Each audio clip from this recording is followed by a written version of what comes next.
it's Irene in here once again. So today I decided to bring you another visual novel, Otome visual novel. And let me start by saying certain things as usual, which is, yes, I am not a native English speaker. So yes, like I have a lot of people telling me why my pronunciation is not good, or why I'm not saying this or that, or why even if I feel embarrassed about it, I'm like, yes, like everyone else, I do feel embarrassed about things, but I'm not going to let that take the advantage of me, you know? Like there's a ton of moments where I'm in here and I want to express myself. But since there's like this processing between my language and your language, sometimes it gets messy. Because one thing is when you are speaking the language and you are living in there. I mean, my English was at least 3 times better when I was in the US, okay? Because it's a constant thing. Like your mind starts thinking in that type of language to communicate with others like 24/7.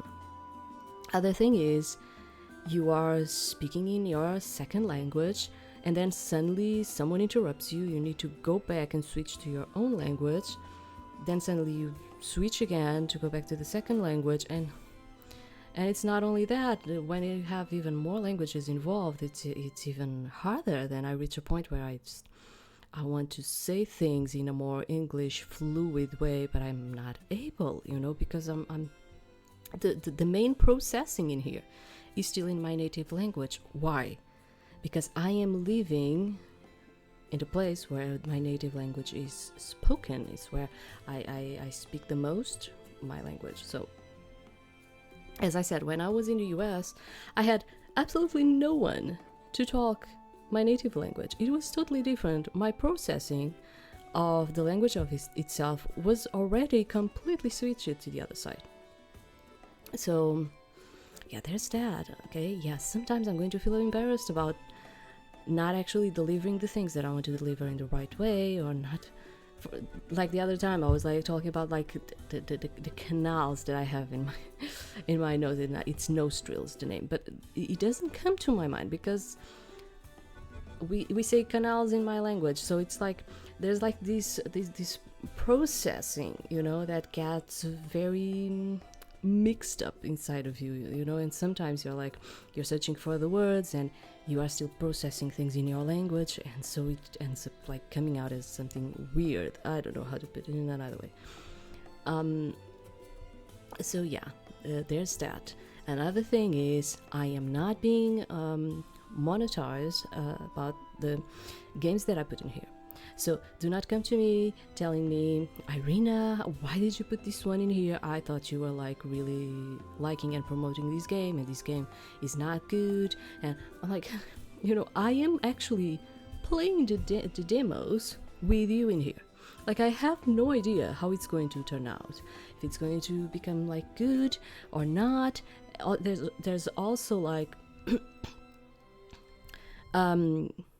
you know, having playing favorites in here, you know, like you have your favorites and I have my favorites, and the way sometimes a game can, like, I don't know, interact with you and, you know, make you feel things and all of it is different for a person to another person. So when I see in here that I am reading and promoting the games, it's like take it with a grain of salt, which is like, you know, it's the first time that I am doing them. I am not getting sponsored by any of these developers, okay? I am not. I'm also not asking you, especially in the channel, the YouTube channel, I'm not even asking you to subscribe or like or whatever. I'm not getting paid for any of this, okay? So I do understand that there are some that I like and you don't like.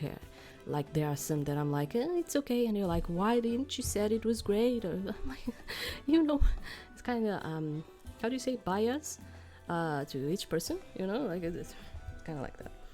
So today I am bringing you another one which I have absolutely, absolutely no clue if it's good, if it's not. I also don't know how much, not how much, how long, sorry. I also don't know how long it's going to take us, since I was like seeing in here that they were saying that the game in itself would take like 2 hours of reading time. So I'm like, okay, then the demo is what, 30 minutes maybe? I don't know. So I am kind of like, let's see it. So this one is actually a remastered version of the original one that also had the same name, Fetch Quest. And I was actually going to bring the Fetch Quest, the first one, but then I saw that there was like this remastered version outside, and I was like, maybe I'll just bring the remastered version, you know, because they say it has more content, upgraded graphics, and unlockable extras with different story routes. So I was like, well, then, you know, we just bring this one, you know. And this one is completely out. I am kind of like reluctant because it feels like it has RPG elements in it. And it depending the elements, I'm kind of like, okay, because, you know, I don't actually like to click that much. I do play other games, I do click on other games, but my mind is more like, if I'm going to play a visual novel, I want it to just be a visual novel, and I don't even mind if it's a kinetic one. It's, you know, like that. I want to read the story, kind of like. So what do I have to say about this one? Developer Hollowmend, and this one was actually released this year, the remastered version, of course. And the story goes by would-be adventurer Flora accepts a job to retrieve a stolen item from a shady bartender. To retrieve the item, she'll have to infiltrate a group of notorious bandits by posing as a new recruit. Fortunately, she has the help of 2 other adventurers. Unfortunately, they are completely useless without her. According to the strangely vocal narrator, this would have gone more smoothly if everyone had remembered to make their characters beforehand. What does this mean? Join Flora and her poorly prepared companions, Connor and Todd, on their role-playing misadventure and help them complete the quest that the resourceful dungeon master has planned for them. I don't actually know what to expect from here, honestly. Let's see it. Okay,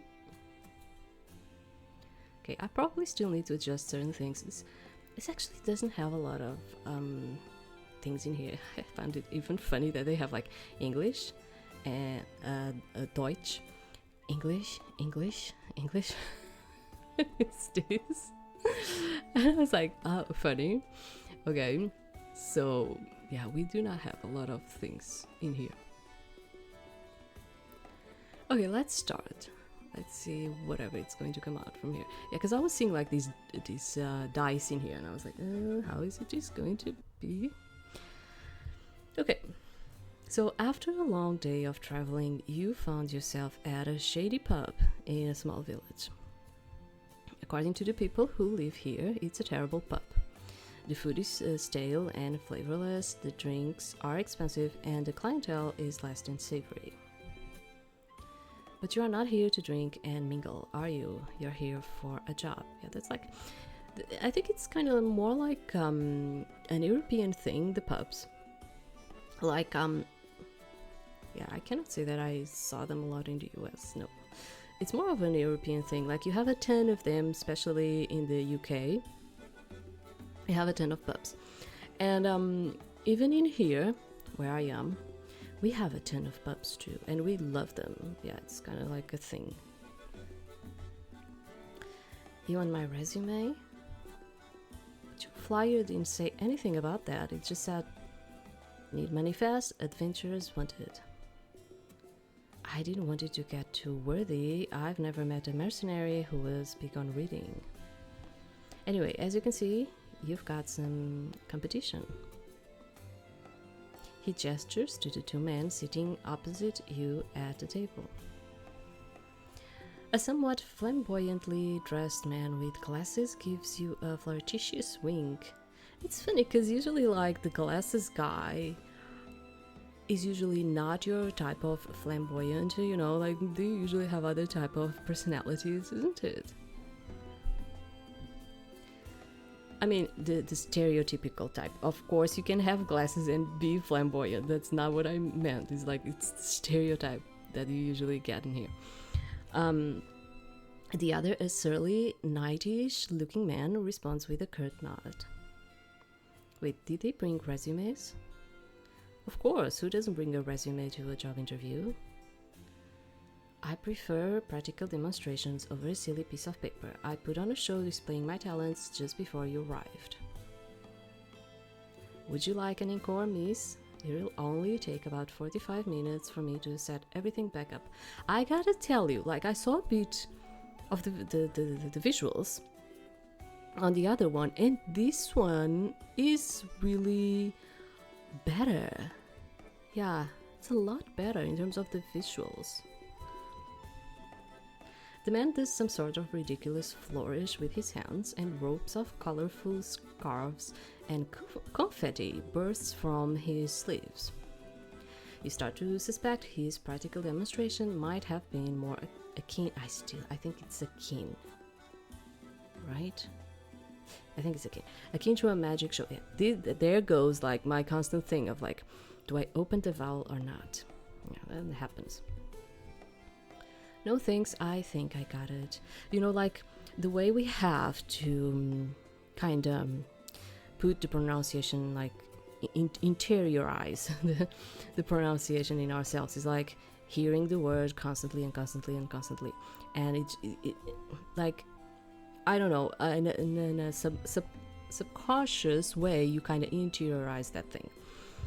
The thing is, especially when it's like words that I don't hear so often, like they do not stick, you know. So it's like I'm like, am I saying it in the right way? And then there's also like this thing of like Americans saying it in a way and the British saying it in another way, and I hear both. Okay, so sometimes it's like it's so messy. It's like the thing of like saying animals and like the Americans saying it's more like animals.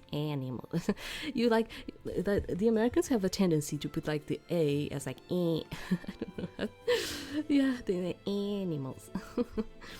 So, and it varies also even from the state where you are in the US, because you also have like some different types of accents in there. And also like even if you are from other kinds of regions, like, oh, I'm Aussie, I'm from Australia, you know. So it's like you have like all of these different types of pronunciations. It gets messy sometimes. But we also have in here, so it's same thing. Disgusted by this display of tomfoolery, you very politely decline. Disgusted, I'll have you know I'm very charming. My charisma is 15. Are we judging things like that? Oh wow, that's almost as high as mine. Yeah, because like there comes like the RPG elements, you know, status and all of it. Huh, what's yours? I rolled an 18. That's pretty good, right? 18.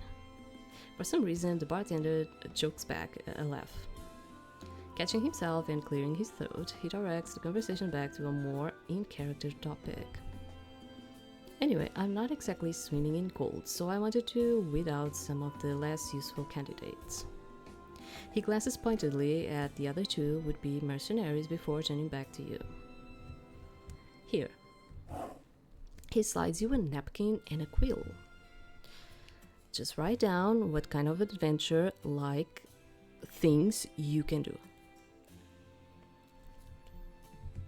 Sure. You jot down your relevant skills and hand the napkin back. He accepts your makeshift application and adds it to the stack with the others. Alright, let me just go over this in order. bartender pulls out what seems to be a meticulously formatted resume, complete with cover letter. Yep. The man in chainmail watches attentively until... To his obvious dismay, the bartender tears most of the pages off, crumples them up, and tosses them over his shoulder. The abilities and skills sections. That's what I was looking for. Are you kidding me? That took forever to write.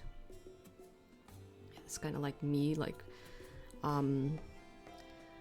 when writing the resumes, I used to like put a lot of pages because I'm working in a lot of places, different things. I am kind of like that. I actually like that, to try new things. And then I started understanding that nowadays you should only give like a resume with like two pages, three at most, but 2 is like that thing, because otherwise they're just going to be like, oh, there's like 10 of things in here, I'm not going to even bother, you know. Nowadays it's like that. The bartender ignores the man's childish outbursts and continues. Let's see, Connor, your relevant skills are: make an item shine like a torch, detect magic, and ignite things that are flammable. Most of those are less than helpful. You can ignite things that are flammable, like with a match? No, with magic. Connor is not nearly as embarrassed as he should be, considering this ability is basically the magical equivalent of rubbing 2 sticks together.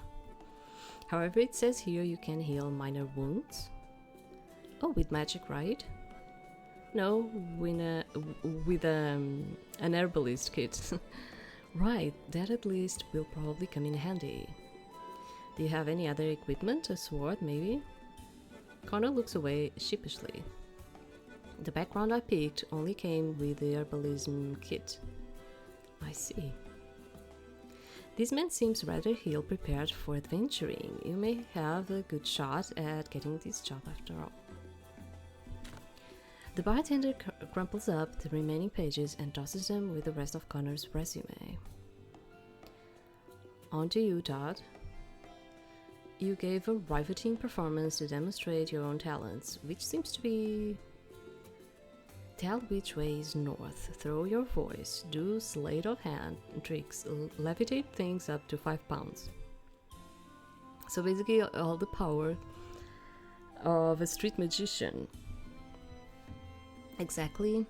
Todd either doesn't notice or doesn't care that Connor was obviously being fastidious, yes.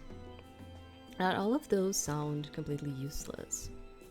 I can also confuse people or make them sleepy by playing my instrument. I don't even know if this means that he's good or that he's bad. Oh, great. You can tell from the bartender's tone that he thinks this is anything but great. And your instrument is? Todd looks beside himself with excitement as he whips out a tiny plastic toy. A kazoo. I actually have one, but I think it's cool to use it when you are like playing the piano.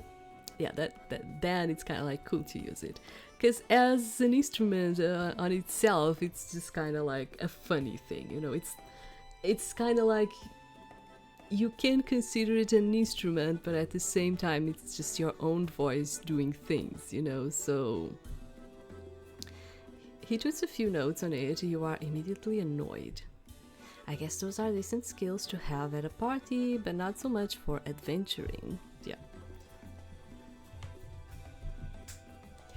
Rather than being upset that 2 of his 3 candidates are completely useless, the bartender seems to be quite enjoying himself. Alright, next applicant. He picks up the napkin you wrote your own skills on and begins reading. Okay, Flora, your skills are bluffing, sneaking, trap detection, and lock picking. He smiles happily at you. At least one of you is qualified. Hey, why is she so much better than us? It sounds like Dan let her start at a higher level. What? Seriously, Dan? Todd looks directly at the bartender. Dan, I don't know who that is. My name is... Flora, let me see your character's sheet. Wow, rude. Huh? How do you have so much equipment? Did he give you more starting gold? I just followed the steps in the book, didn't you guys? Dan made us start at level 0 because we didn't make our characters beforehand. There's a level 0? The bartender clears his throat in an attempt to curb this out-of-character discussion. Can we move on, or do you guys just want to complain all night? I don't even know what they're talking about, like Dan? Todd pouts and Connor rolls his eyes, but they'll get over it. Alright, Flora, clearly you are qualified for the job. It's yours, if you want it. What about us? Yeah, are we supposed to just go home? Why don't you ask your new party leader? What do you think, Flora? Do you want their help?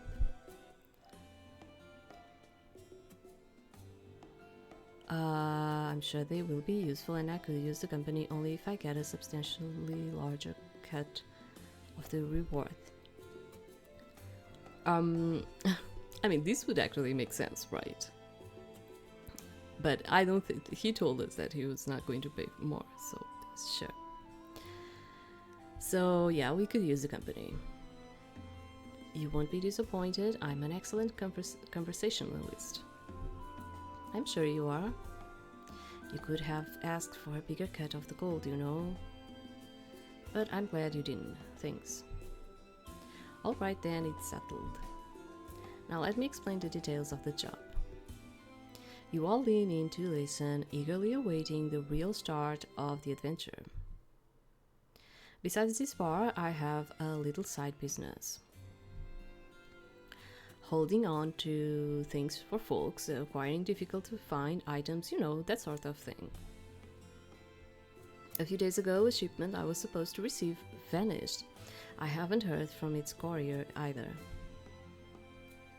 This is a popular trade town, so it's lousy with the thieves. It's very likely the shipment was stolen. I need the three of you to find my missing shipment, retrieve it, and bring it back to me within the next 2 days. Do that, and I'll pay you the reward money. If you are late, deal's off, and we never do business again. That's not a whole lot of time. Why do you need it back so soon? I've got a guy I'm selling it to. He's pretty squittish, so if I miss out our meet time, that's it. This is starting to sound pretty sketchy. How much are you selling it for? Irrelevant, yeah. What's it a shipment of? Irrelevant. Why don't you just call the police?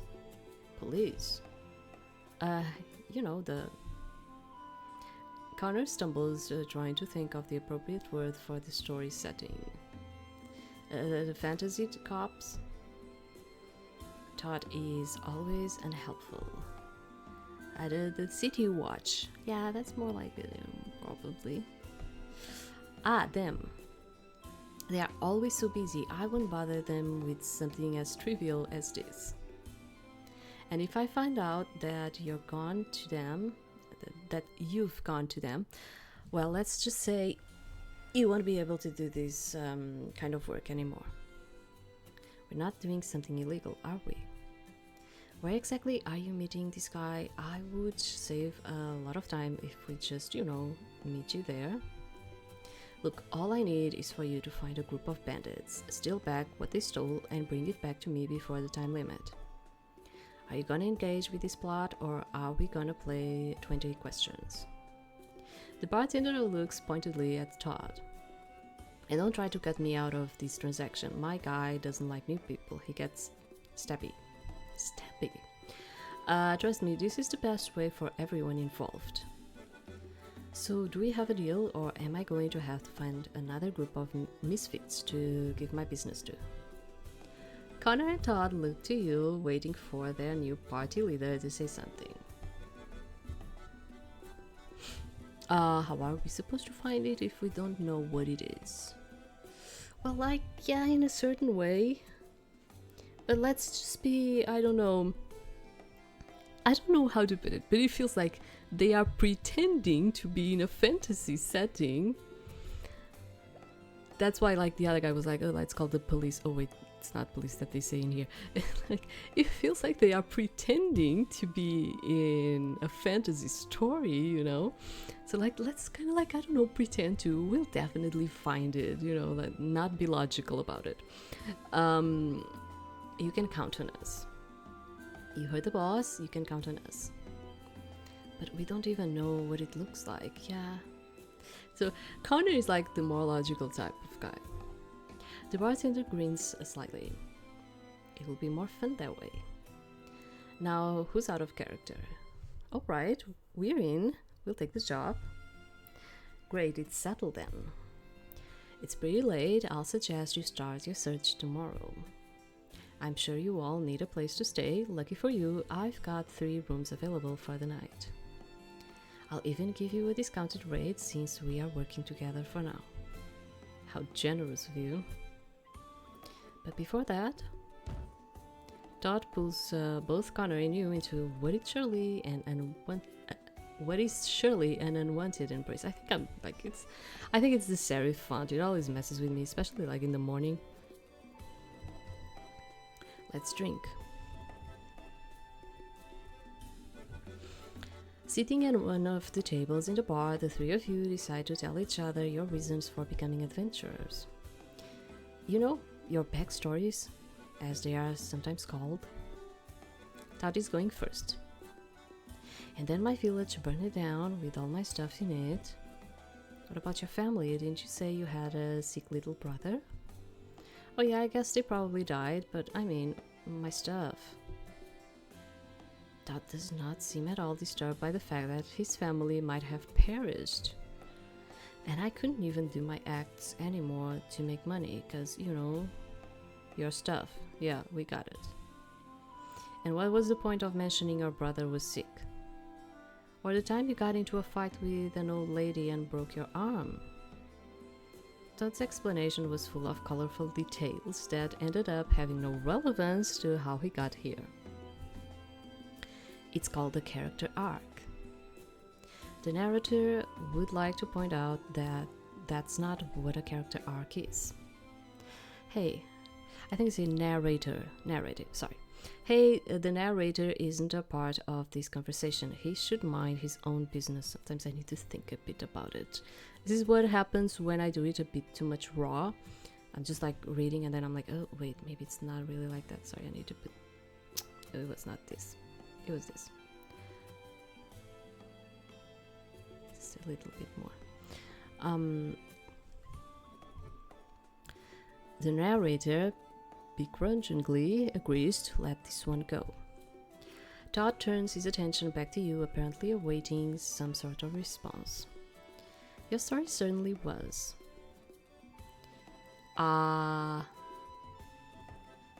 Long, probably, if he said all of those things. It was long. Connor stifles a laugh. That's all, but I worked so hard on it. Yeah, right, I'm pretty sure you were making all that up on the spot. What? Such slander, and from my own teammate. You politely keep to yourself the fact that you agree with Connor's accusation. What about you, Mr. Cleric? Mr. Cleric? It's probably because he has like herbs to heal his dead. What's your meticulously thought out backstory? Connor clears his throat as if he's about to give a presentation. I used to be a squire for a holy night. One day my master was struck by a falling tree. Oh no, how horrible. Connor nods gravely. It was a freak accident, but the church called it an act of God. My master must have been a heretic, they said. Of course, they were wrong. He was like a father to me. I'm the person who knew him best. You think you see the glimmer of a single tear in Connor's eye.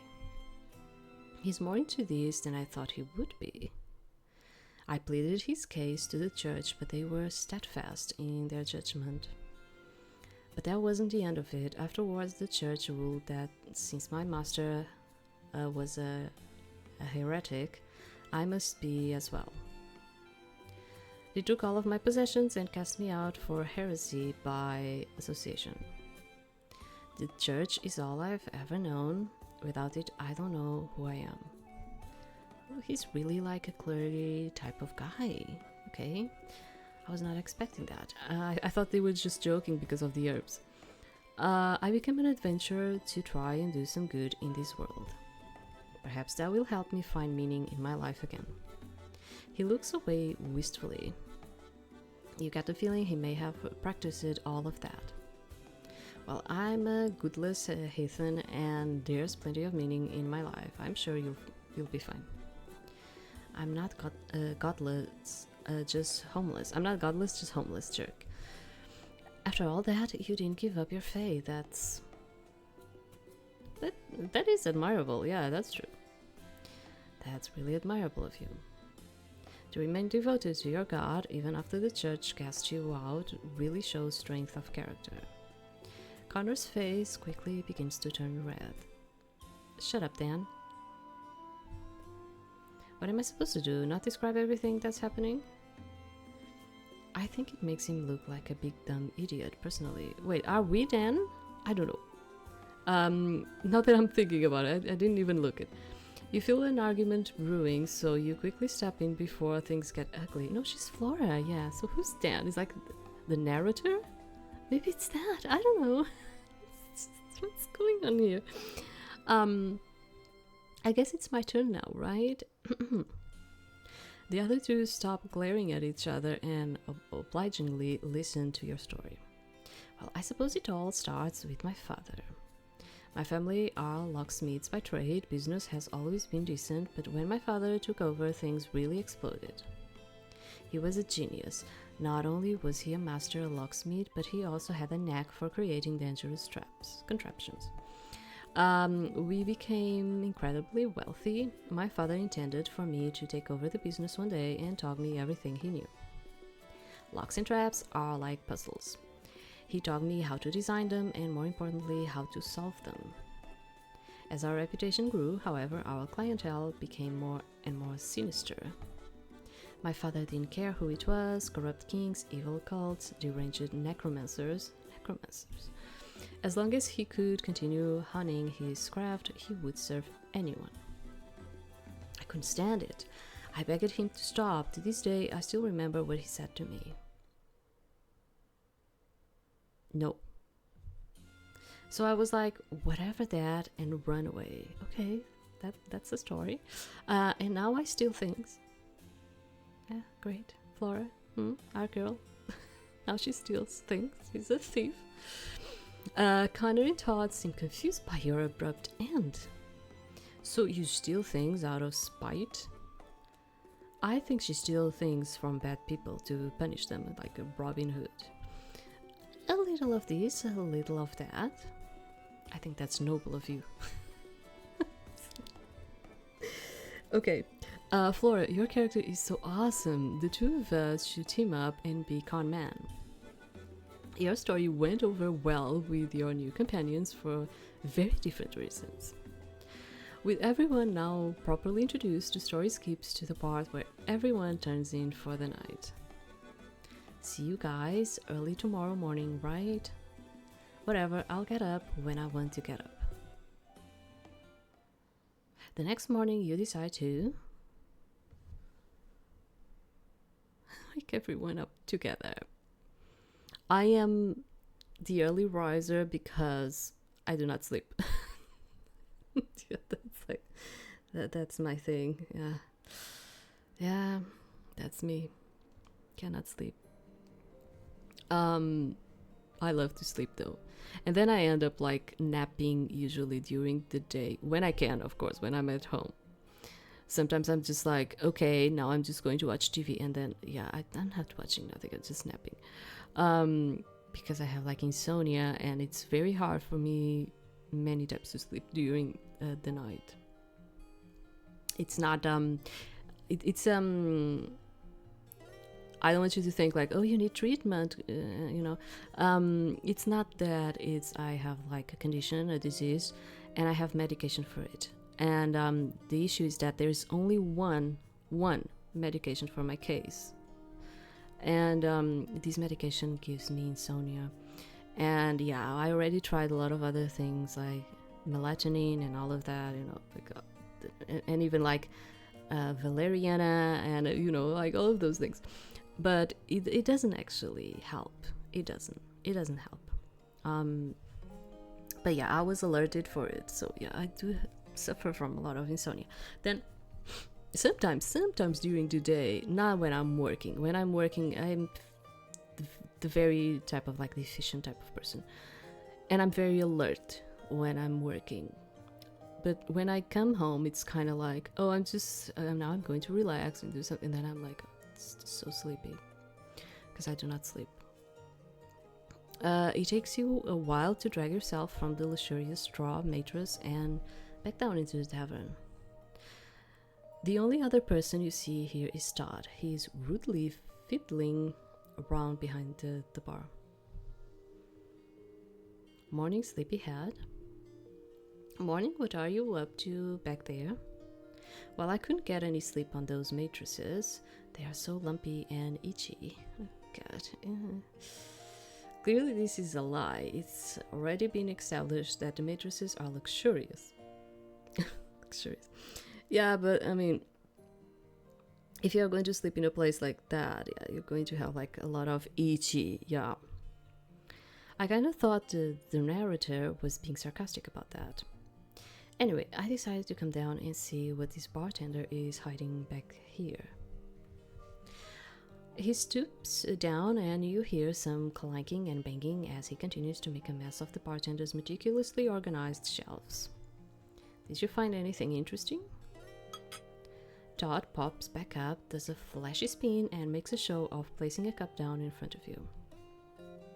Ta-da! For you, Miss Party Leader. It's a very indulgent looking coffee. There's even whipped cream and caramel drizzle. Was all this stuff really down there? You're not making that up, are you? Todd laughs. Nope, you know Dan wouldn't let me do that. He really does have a bunch of coffee and syrups back here. Dan? Are they calling the blonde guy Dan? Because he was like saying, no, my name is not Dan. I'm still confused in here. That doesn't seem very accurate to the setting. You take a sip of the coffee anyway. It's delicious. It's just how I like it. Yep, 8 pumps of hazelnut syrup. What? 4 packets of artificial sweetener? 2 half and half singles, 2 oat milk singles, extra whip and extra caramel. What? My friends, when you put it like this, for me it's like, it's not coffee anymore. Excuse me, this is not coffee. Please tell me he's joking. Even the narrator is somewhat taken aback by this. Wow, he's right. I can't believe you remember all that. It was definitely unique. That's one way to put it, I guess. Sorry, are you even in this scene? I'm pretty sure your character is asleep. The narrator hates to agree with Todd, but he's right in this case. It's like a funny one, right? Geez, how come this narrator hates me so much? Maybe the narrator is mad he has to cover Todd's shift tomorrow morning. Like narrator. I keep like forgetting how to say. Like, see, like, and sometimes I remember, and then it goes away. It goes away. Narrator. That's how you say it, right? I think it's narrator. It goes. It's just I cannot keep it. Yeah, well, the narrator agreed to it, so that's not really my fault. is it? Fair enough. It just goes. I cannot keep it. You and the bard chat idly while you sip your monstrosity of a beverage. Hey, don't knock it till you've tried it. But by the time you finish, Connor still hasn't shown up. Well, should we start without him? What did you have in mind? I was thinking of walking around town a bit, gather information. Well, go ahead, Flora. I critically failed my wake-up roll, so it's going to be a while. Wake-up roll? Why didn't I have to do that? The narrator informs you that Connor, the cleric, has a flaw that states he is not a morning person. Therefore, he must roll every morning to see how useless he is before noon. Oh, I see. That's pretty neat. That's not how I would have described it. It's very strange that you are able to hold a conversation with someone who is not only asleep, but in a completely different room. Sorry, we'll stop. I guess that means it's okay for us to go without him. Great, let's get going then. The two of you leave your companion to his nap and head out into town. You walk around the bustling streets, listening for any relevant information. It's a nice day, and Todd seems more than pleased to be out and about. He really does hate sitting around doing nothing. Something on your mind? Oh, I was just wondering if we'll actually get any information walking around in the open like this. It's not like the bandits will be shouting in the streets. Wanna be a bandit? Join the bandits! Well, look at that. What luck. The bard's excellent perception rolls easily picks your target out of the crowd. I don't think you needed to roll for that one. The two of you approach the bandit and strike up a conversation. Excuse me, we are interested in becoming bandits. Could we get a flyer? The bandit looks the two of you up and down. I don't know, couples frolicking around on dates ain't exactly what we're looking for. You've misjudged us, sir. We are not actually a couple. No, what are you then? Go ahead, miss. Tell the man who we are. Right, we are... It doesn't take you long to come up with an alter ego. I'm a deadly assassin, and this is my... combat butler. He's my butler and sworn protector. You are not sure how Todd will feel about that, but it sounds better than brother, at least. Yeah, I mean, if we are thinking about them in a romantic kind of setting, you don't want to say that he's his brother, that he's her brother, sorry. His brother. God. Morning, honestly.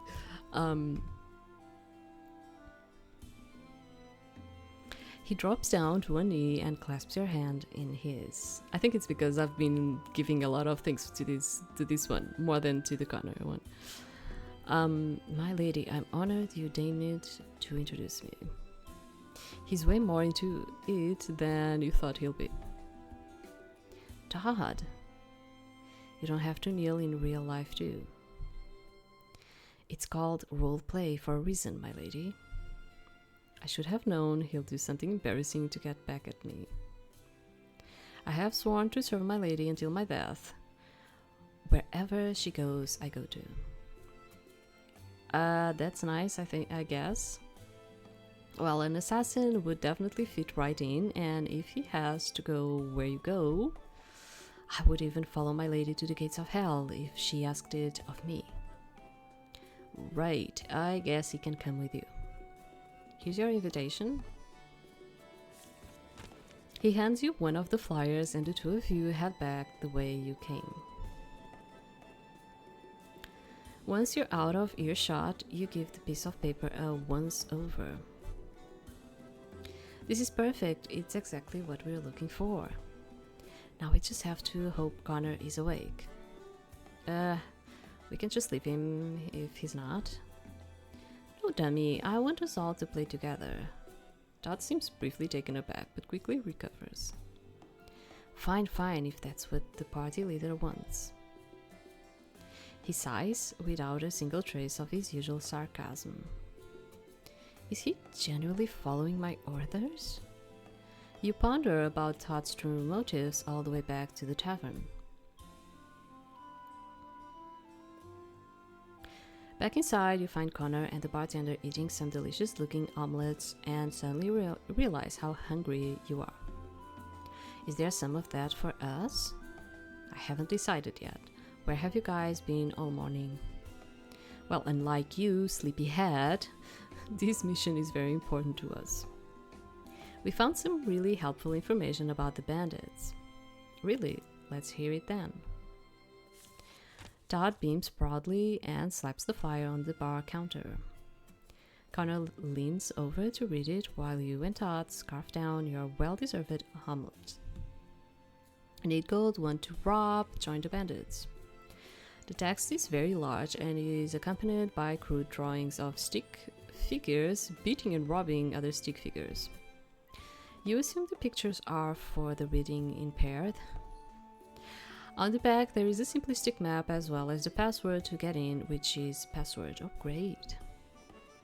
I'm pretty sure a child could read this map. How could they possibly be evading the city watch? Yeah, and their password is password. That's a terrible password. That's like the first thing you try. You decide not to comment on that fact that Todd may or may not have experience trying to guess other people's passwords. Is it really even a password if everyone knows what it is? They may as well just let anyone in at that point. Well, now that we know where they are, what's our plan? We bust in and start combat, obviously. How are you going to do that? Neither of us have any weapons. What are you going to do? Juggle at them? Play kazoo badly? How dare you? I happen to be a very talented kazooist. He pulls out his kazoo as if to assert his point, so you quickly steer the conversation in another direction. Well, if we can't beat them, let's join them. They are giving out this flyer because they are hiring, right? So let's just pretend we want the job. When we find the item, we'll steal it and quickly slip away. If their advertising strategy is any indication, that should be easy enough. That's not a bad idea. Ow, but I want to fight something. Maybe if your companions had been better prepared, they would have the equipment to do whatever they wanted. For now, it seems they'll have to get creative, deal with it.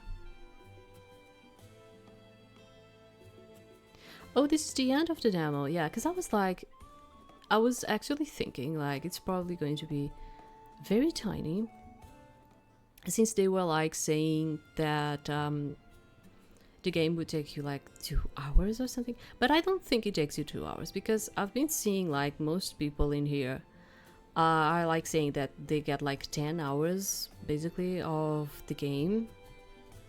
So yeah, it's probably like more like the whole thing, okay, with all of the routes and all of it. I think it's probably like more like 10 hours. It was funny though. It was funny. And this one you can actually get buy, I think it's like $8 probably, something like that. I don't know, I'm not completely certain about it. But I think it's funny, and the visuals especially compared to the first version, let's say it, which is still out. The first one is still out too. The visuals, at least, they look a lot better. Yeah, a lot better.